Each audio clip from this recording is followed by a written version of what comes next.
ಅದೊಂದು ಕಡೆ ಉಗ್ರರ ದಾಳಿಗೆ ಬಲಿಯಾದಂತಹ ಮಂಜುನಾಥ್ ರಾವ್ ಅವರ ಪಂಚಭೂತಗಳಲ್ಲಿ ಲೀನರಾದರು.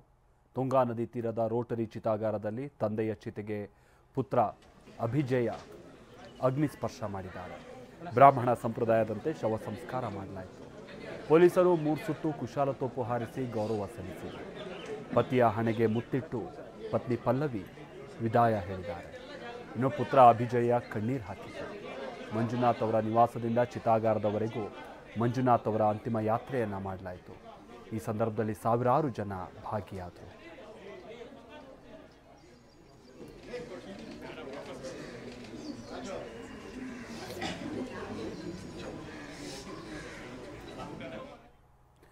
ಹೀಗೆ ಪಹಲ್ಗಾಮ್ನಲ್ಲಿನ ರಕ್ಕಸರ ಕರಾಳತೆಯನ್ನು ತೆರೆದಿಡ್ತಾರೆ ಪಲ್ಲವಿಯವರು.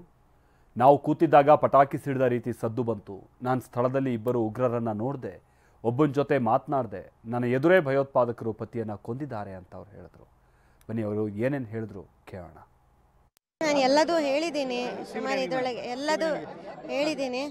ನಾವು ಪಹಲ್ಗಾಮಿಗೆ ಅಂತ ಹೋದ್ವಿ. 12:15 ಪಹಲ್ಗಾಮ್ ತಲುಪಿದ್ವಿ. ಅಲ್ಲಿ ಮೇಲ್ಗಡೆ ಹತ್ತಬೇಕು ಅಂತಂದರೆ ಹಾಗೆ ಹತ್ತಲಿಕ್ಕಾಗಲ್ಲ. ಕುದುರೆ ಸವಾರಿಯಲ್ಲೇ ಹೋಗಬೇಕು. 3 ಜನನೂ ಒಂದೊಂದು ಕುದುರೆ ಇದು ಸವಾರಿ ಹೈರ್ ಮಾಡಿಕೊಂಡು ಅಲ್ಲಿ ಆ ಪಾಯಿಂಟಿಗೆ ಹೋದ್ವಿ. ಆ ಪಾಯಿಂಟ್ ಇಳಿದು ಒಂದು 5 ನಿಮಿಷ ಆಗಿತ್ತಷ್ಟೇ.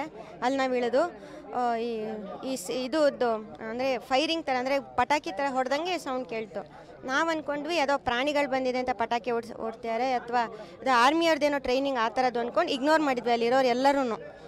ಮತ್ತೆ ಒಂದು 2 ನಿಮಿಷ ಬಿಟ್ಟು ಮತ್ತೆ ಸೆಕೆಂಡ್ ರೌಂಡ್ ಮತ್ತೆ ಅದೇ ಥರ ಆಯಿತು. ಆವಾಗಲೂ ಇಗ್ನೋರ್ ಮಾಡಿದ್ವಿ. ಆದರೆ 3ನೇ ಸತಿ ಆಪೋಸಿಟ್ ಸೈಡಿಂದ ಫುಲ್ ಫೈರಿಂಗ್ ಜಾಸ್ತಿ ಆಗೋಕ್ಕೆ ಶುರು ಆಯಿತು. ಆವಾಗಲೇ ಗೊತ್ತಾಯಿತು. ಅದೇ ಟೈಮಲ್ಲಿ ನನ್ನ ಮಾನ್ಯರಿಗೂ ಇಲ್ಲಿ ಒಂದೇ ಒಂದು ಶಾಟು ಸರ್, ಕಣ್ಣೆದ್ರಿಗೇನೆ ಇದಾಗ್ಬಿಡ್ತು. ಮೇಡಮ್ ಅಂದರೆ ಎಷ್ಟು ಜನ ತಂಡ ಇತ್ತು ಅಲ್ಲಿ ಬಂದಾಗ ಆ ಟೈಮಲ್ಲಿ ಫೈರಿಂಗ್ ಟೈಮಲ್ಲಿ? ನಾನು ಕರೆಕ್ಟಾಗಿ ನೋಡಿದ್ದು ಇಬ್ಬರನ್ನ. ಬೇರೆ ಅಲ್ಲಿ ಇದ್ದವರೆಲ್ಲ ಹೇಳಿದ್ದು 4 ಜನ ಇದ್ರು ಅಂತ. ನಾನು ನೋಡಿರೋದು ಇಬ್ಬರನ್ನ. ಒಬ್ಬರನ್ನಂತೂ 10 ದಿನ ಮಾತು ಕೂಡ ಆಡಿದ್ದೀನಿ ನಾನು ಅವ್ರ ಹತ್ರ. ನಮ್ಮನ್ನು ಶೂಟ್ ಮಾಡಿ ಅಂತ ನಾನು ಅಂದೆ. ನಾನು ನನ್ನ ಮಗ ನಮ್ಮ ಮನೆಯವ್ರನ್ನ ಕೊಂದಿದ್ದೀರಾ, ನಮ್ಮನ್ನು ಕೊಂದ್ಬಿಡಿ ಅಂತ. ಅವನು ಮನ್ಸು ಮಾಡಿದರೆ ಸಾಯಿಸ್ಬೋದಿತ್ತು. ಕೈಯಲ್ಲೇ AK-47 ಇತ್ತು. ಅವನು ನೈ ಮೋದಿ ಕೋ ಬೋಲೋ ಅಂತ ಹೇಳ್ಕೊಂಡು ಹೋದ. ಫ್ರೀಯಾಗಿ ಓಡಾಡ್ತಿದ್ರು ಸರ್. ನಾವಿಲ್ಲಿ ಹೆದರ್ಕೊಂಡು ಸಾಯ್ಕೊಂಡು ಬದುಕ್ತಾ ಇದ್ದೀವಿ. ಮೇಡಮ್ ಮಗ ಮತ್ತು ನಿಮ್ಮ ಜೊತೆಗೆ ಇದ್ದ ಮಗ ಆ ಟೈಮಲ್ಲಿ ಮಗನು ನಾನು ನನ್ನ ಮಗ ಒಟ್ಟಿಗೆ ಇತ್ತು. ಮೇಡಮ್ ನಿಮ್ಮನ್ನ ರೆಸ್ಕ್ಯೂ ಯಾರು ಮಾಡಿದ್ರು ಅಂತ ಅಲ್ಲಿಂದ ಹಾಸ್ಪಿಟಲ್ ಎಲ್ಲ ಹೇಗೆ? ಆಲ್ಮೋಸ್ಟ್ ನನಗೆ ನನ್ನ ಮಗಂಗೆ ಏನೂ ಆಗಿಲ್ಲ.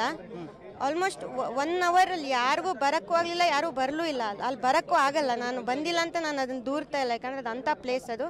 ಬಟ್ ಮುಂಚೆನೇ ಯಾರು ಇರಬೇಕಿತ್ತು, ಸೆಕ್ಯೂರಿಟಿ ಇರಬೇಕಿತ್ತು. ಅಲ್ಲಿಂದ ಬರೋದಷ್ಟು ಸುಲಭ ಅಲ್ಲ. ಆಲ್ಮೋಸ್ಟ್ 1 ಅವರ್ ಆಯಿತು. ಬಟ್ ಅದ್ರ ಮಧ್ಯೆ ಆ ಲೋಕಲ್ ಲೈಟ್ಸ್ ಇದ್ರಲ್ಲ, ಅದರಲ್ಲಿ ಇಬ್ಬರು ಮುಕ್ಕಾಲು ದಾರಿವರೆಗೆ ತುಂಬ ಹೆಲ್ಪ್ ಮಾಡಿದರು ನಮಗೆ. ಯಾಕಂದರೆ ಅದು ನಡ್ಕೊಂಡು ಬರೋವಂಥ ದಾರಿ ಅಷ್ಟು ಸುಲಭ ದಾರಿ ಅಲ್ವೇ ಅಲ್ಲ. ಒಬ್ಬರು ಇವನು ಬೆನ್ನ ಮೇಲೆ ಹೊತ್ಕೊಂಡು ಬಂದರು.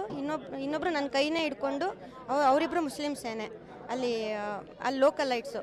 ಅವರು ಹಿಂಗೆ ಬಿಸ್ಮಿಲ್ಲಾ ಅಂತ ಹೇಳ್ತಾ, ಅಂದರೆ ಅಲ್ಲಿ ಆ್ಯಕ್ಚುಲಿ ಹಿಂದೂಗಳಿಗೆ ಟಾರ್ಗೆಟ್ ಮಾಡ್ತಾ ಇದ್ರು. ಅದು ಕೆಲವರು ಇಲ್ಲ ಮಾಡ್ತಿರ್ಲಿಲ್ಲ ಅಂತೆಲ್ಲ ಹೇಳ್ತಾರೆ, ಬಟ್ ಮಾಡ್ತಾ ಇದ್ದಿದ್ದು ಹೌದು. ನನ್ನನ್ನು ಸೇವ್ ಮಾಡಿದರೆ ಅವರು ಹೇಳಿದ್ದಾರೆ. ಅವರೂ ಹೊಡಿಯೋಕ್ಕೆ ಹೋದ್ರಂತೆ. ಅವರು ಗಾಬರಿನ ಬಿಸ್ಮಿಲ್ಲ ಅಂದಿದ್ದಕ್ಕೆ ಅವ್ರಿಗೆ ಹೊಡೆದಿಲ್ಲ. ಮೇಡಮ್ ಆ ಟೈಮಲ್ಲಿ ಮಗ ನೀವು ಮಗನೇ ಎತ್ಕೊಂಡ್ಬಂದ್ರು, ನಿಮ್ಮನ್ನ ಹೇಗೆ ರಕ್ಷಣೆ ಮಾಡಿದ? ಮಗನೊಬ್ರು ಹೆಗಲ್ ಮೇಲೆ ಎತ್ಕೊಂಡ್ಬರ್ತಾರೆ. ಅವ್ರು ಎತ್ಕೊಂಡ್ಬಂದ್ರು,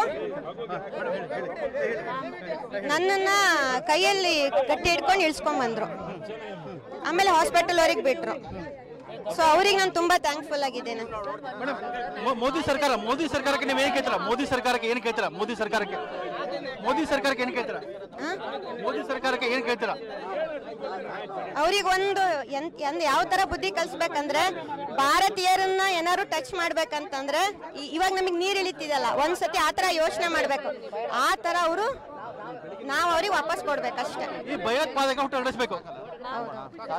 ಇದು ಮೃತ ಮಂಜುನಾಥರ ಪತ್ನಿ ಪಲ್ಲವಿ ಅವರ ಮಾತಾಗಿದೆ. ತುಂಬಾ ಕಷ್ಟದ ನೋವದಲ್ಲಿದ್ದಾರೆ. ತಮ್ಮ ಗಂಡನ ಕಳ್ಕೊಂಡ ಮಾತನ್ನು ಕೂಡ ಹೇಳಿದ್ದಾರೆ. ಕ್ಯಾಮರಾಮನ್ ಶಶಿಕುಮಾರ್ ಜೊತೆ ಬಸವರಾಜ್ ಗಣಿವೆ, TV9 ಶಿವಮೊಗ್ಗ.